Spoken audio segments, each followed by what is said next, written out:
Hello, मैं निशित शर्मा और आज मेरे सितारा के आईआईटी बॉम्बे के टास्क में मैं इंटरव्यू लेने जा रहा हूँ एक गवर्नमेंट एम्प्लॉय का।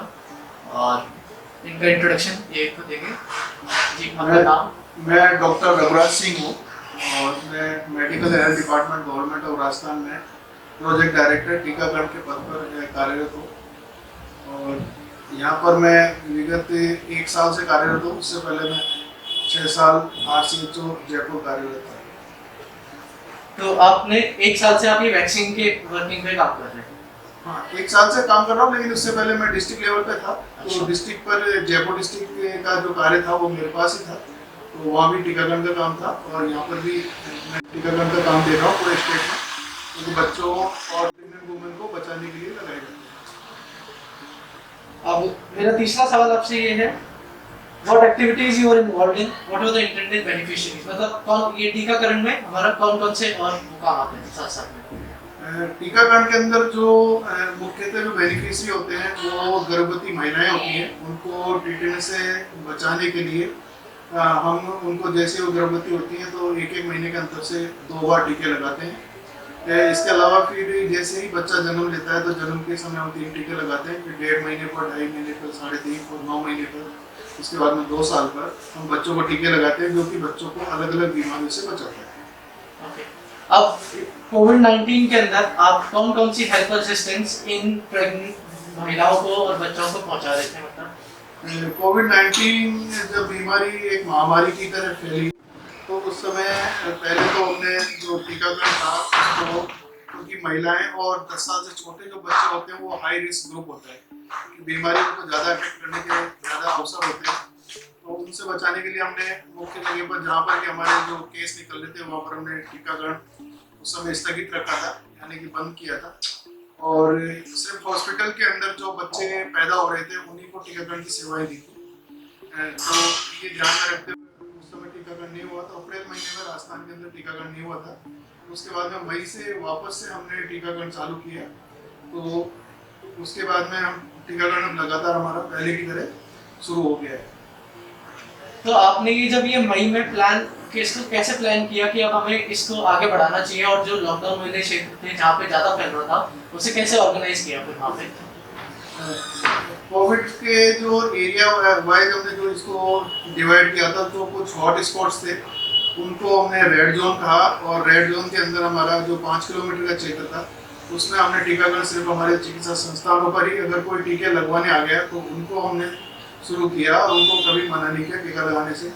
और इसके बाहर जो रेड जोन के बाहर जो ऑरेंज जोन और ग्रीन जोन जो थे उनके अंदर हमने बाहर भी टीकाकरण आंगनबाड़ी केंद्रों पर भी रखा और हमारे चिकित्सा संस्थानों पर भी हमने टीकाकरण किया। लेकिन जब भी कोविड को ध्यान में रखते हुए अगर कहीं हम टीकाकरण करते हैं तो इससे बचाव के जो 3 जो उपाय थे वो हमने इसको लागू किया। जैसे कि कहीं बीमारी नहीं फैले उससे पहले जो जगह पर जहाँ पर हम टीकाकरण करेंगे उसको सैनिटाइज करते हैं। उसके बाद में जो बेनिफिशियरी होते हैं उनको एक एक करके बुलाते हैं। ऐसा नहीं हो कि हम भीड़ इकट्ठी कर लें, उसकी वजह से किसी को कोई समस्या हो। और सभी को मास्क का उपयोग करवाते हैं। जो ट्रिपल लेयर मास्क है वो हमारा स्टाफ पहनता है। इसके अलावा जो भी बेनिफिशियरी आते हैं या तो कपड़े से बना हुआ मास्क पहन करके आए या फिर अपने चुन्नी से या कपड़े से मुंह को ढक करके वो आए, और एक साथ इकट्ठा नहीं होने देते हैं। और विशेष करके खांसी वगैरह के जो मरीज जो होते हैं उन व्यक्ति को हम कहते हैं कि आप अंदर नहीं आए। तो इसके लिए आपने कोई स्टैंडर्ड ऑपरेटिंग प्रोसीजर था, मतलब आपका कि ऐसे ऐसे चलना है, या फिर ये सब आपने नियम खुद बनाए थे? नहीं, गवर्नमेंट ऑफ इंडिया से ये गाइडलाइन जारी हुई थी। तो गवर्नमेंट ऑफ इंडिया की जो गाइडलाइन थी उसके अनुसार ही हॉट जोन, ऑरेंज जोन और ग्रीन जोन 3 में क्षेत्र को डिवाइड किया हुआ था। और रेड जोन था उसको 2 एरिया में कंटेनमेंट और बफर जोन के रूप में डिवाइड किया हुआ था। कंटेनमेंट हमारा शुरू का जो 3 किलोमीटर का 2 किलोमीटर का एरिया था वो है, और बफर जोन था हमारा 3 किलोमीटर का। इस तरह से कुल 5 किलोमीटर का एरिया था। तो वहाँ पर लॉकडाउन भी लगा हुआ था, कर्फ्यू भी लगा हुआ था, तो उस जगह पर हमने टीकाकरण प्लान नहीं किया। तो फिर ये कोविड-19 से आपने उस टाइम करने के लिए कोई ट्रेनिंग वगैरह हुई थी आपकी, या आप मतलब प्रोसीजर अपने आप डिसाइड हुआ?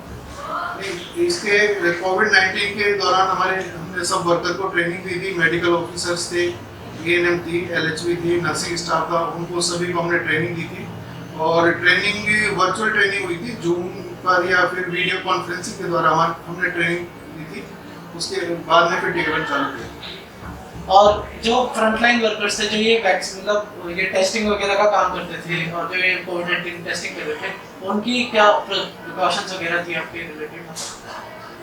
इस दौरान हमने क्योंकि मेरे पास जयपुर का कोविड का कंट्रोल करने का और प्रभारी जयपुर जिले का मैं प्रभारी भी था, तो मैंने उस एरिया के अंदर जाकर के भी काम किया जहाँ पर ये हॉटस्पॉट्स बने हुए थे। तो वहाँ पर हमने वर्कर का पूरा मास्क उनको प्रोवाइड करवाए, पीपीई किट दिलवाए और ग्लव्स पहन करके वो फील्ड में जाते थे। उसके बाद हमने घर घर उनका सर्वे भी करवाया था और उनकी सैंपलिंग भी करवाई और काफ़ी उसके दौरान चैलेंजेस भी आए थे, उनको भी हमने किसी भी तरह से उनका भी हल निकाला कि जो चैलेंज फील्ड में आ रहे थे उनको उनका हल निकालते हुए फिर हमने ये काम किया।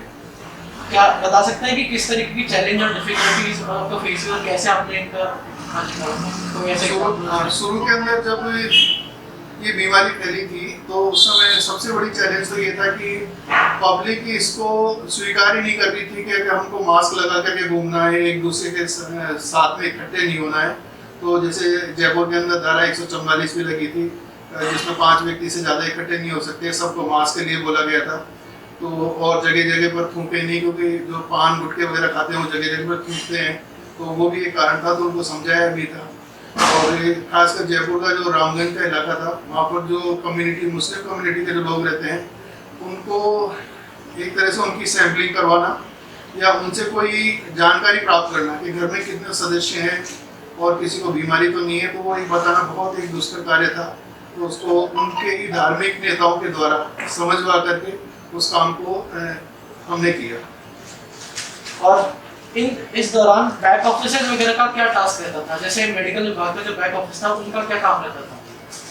मेडिकल विभाग का ये था कि हमने पूरी स्ट्रेटेजी बनाई थी कि किस तरह से हम उस एरिया में काम करवाएंगे, फ्रंटलाइन वर्कर काम करेंगे, उसके ऊपर जो मेडिकल ऑफिसर है वो उनका सुपरविजन करेंगे, उसके अलावा डिस्ट्रिक्ट के लोग थे वो तो उनका सुपरविजन करते थे।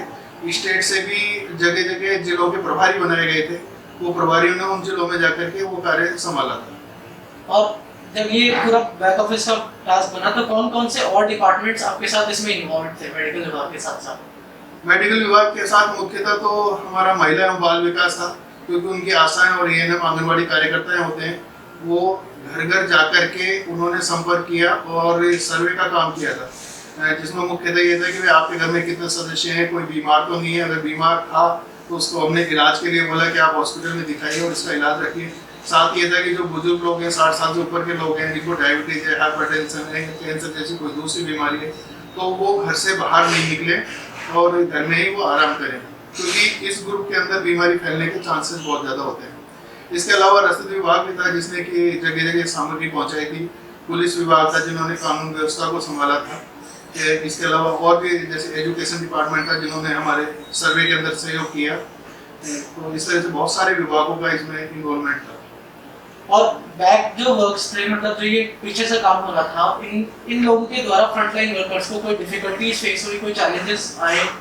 फ्रंटलाइन वर्कर तो जब फील्ड के अंदर वो जाता था सर्वे करने के दौरान, तो कई बार पब्लिक के द्वारा दुर्व्यवहार भी किया गया, उनको जानकारी नहीं दी गई और एक तरह से शुरू में तो वो इस तरह से करते थे कि जैसे मजाक उड़ा रहे हो कि ये मेडिकल वाले क्या बता रहे हैं और किस तरह का मतलब इस तरह का सर्वे कर रहे हैं, तो उनकी एक्सेप्टेंस बहुत कम थी। लेकिन बाद में वो धीरे धीरे जब हम उनको समझाते गए, उनके मुख्य लोगों से हमने जब सहयोग मांगा तो उन्होंने सहयोग दिया, उन्होंने अपीलें जारी भी करी थी, तो उसके बाद में उनको सहयोग मिलता गया और ये काम फिर आगे बढ़ता है। तो और बाकी ऑफिसेस के द्वारा आपको पूरा सहयोग है? बिल्कुल, इसके दूसरे ऑफिसों का भी पूरा सहयोग रहता है, क्योंकि सभी ने एक टीम वर्क की भावना की तरफ से काम किया। और इस एक्सपीरियंस से ये कोविड-19 में आपने काम करके क्या एक इंडिविजुअल के द्वारा क्या एक्सपीरियंस लिया और एक ऑर्गेनाइजेशन के द्वारा क्या एक्सपीरियंस हुआ हमारे मेडिकल विभाग से? मेडिकल विभाग के लिए सबसे बड़ा चैलेंज तो ये था कि पब्लिक को समझाना और उनसे जानकारी प्राप्त करना, उनके फिर इलाज की व्यवस्था करना। तो सबसे बड़ा चैलेंज ये था कि हमको यहाँ पर जयपुर के अंदर एक कोविड ट्रीटमेंट सेंटर बनाने थे, उसमें प्राइवेट हॉस्पिटल को भी शामिल किया गया, गवर्नमेंट के हॉस्पिटल तो थे ही उसमें, तो उन हॉस्पिटल्स को वहाँ पर किस तरह की सुविधाएं हैं उन सुविधाओं को डेवलप करना, उसके लिए भी काफ़ी प्रयास किए गए। उसके बाद में अभी इस समय हम देख रहे हैं कि काफ़ी सुविधाएं यहाँ पर राजस्थान के अंदर और जयपुर के अंदर काफ़ी अच्छी हैं, और इलाज वगैरह ये सभी मरीजों को जो था मुफ्त में इलाज करवाना था, उनकी जांचें करवानी थी। तो पहले जांच की सुविधा भी कम थी और पीपी किट वगैरह नहीं थे, तो उनको भी मंगवाना ये एक बहुत बड़ा चैलेंज था। तो ये सब इनकी व्यवस्था की गई। अब इस पैंडेमिक से हम आगे के कभी भी अगर ऐसी महामारी आती है तो उसके लिए कैसे तैयार है? क्या हमने इससे सीखा है कि आगे हमारे कभी भी महामारी आए तो हम कैसे फेस कर सकते हैं? उसके लिए मेडिकल विभाग ने क्या सीखा है? नहीं, हम तो ये चाहते हैं कि महामारी कभी आए ही नहीं, और अगर फिर भी इस तरह की कोई महामारी आती है तो हम उसकी तैयारी में तो जैसे जो उसके प्रिकॉशन जो रखने होते हैं, वो जैसे गाइडलाइन होती है वो पहले से जारी हो जाए। जैसे इसकी अभी तक कोई गाइडलाइन नहीं थी शुरू में, फिर बाद में गवर्नमेंट ऑफ इंडिया ने WHO ने गाइडलाइन जारी करी, उसके बाद फिर राज्य ने अपनी गाइडलाइन जारी करी, उसके अनुसार काम किया था।